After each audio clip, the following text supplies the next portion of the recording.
Jake Ludington here at HP Discover, and I'm here with Ron Irvine.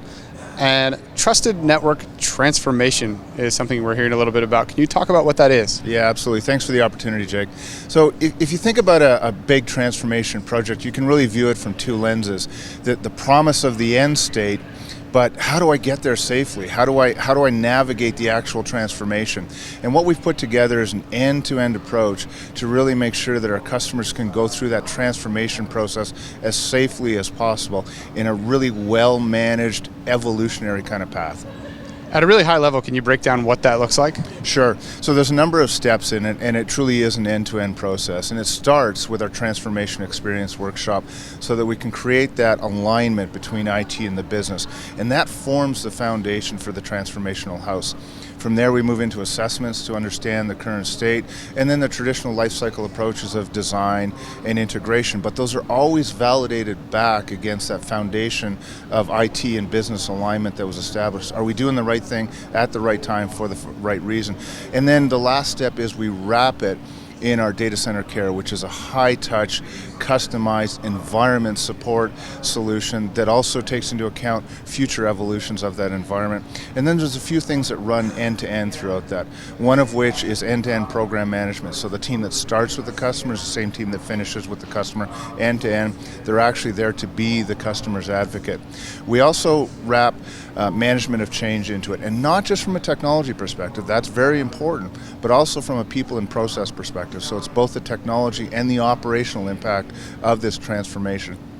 And finally, there's financial options in there. And again, those financial options map back to the alignment we created at the outset of it so that we can take into account what is the customer's refresh strategy? Where are they in the life cycle of the products? This is not a rip and replace approach, but it's based on the customer's timing, the customer's agenda. It sounds to me like that change management process where you get people on board with the change is maybe one of the harder parts. Absolutely, and especially as we evolve how traditional networks have been built. And, they're based on decades-old approaches to networking. For the most part, there's been evolution, clearly, but it's still decades-old principles in there.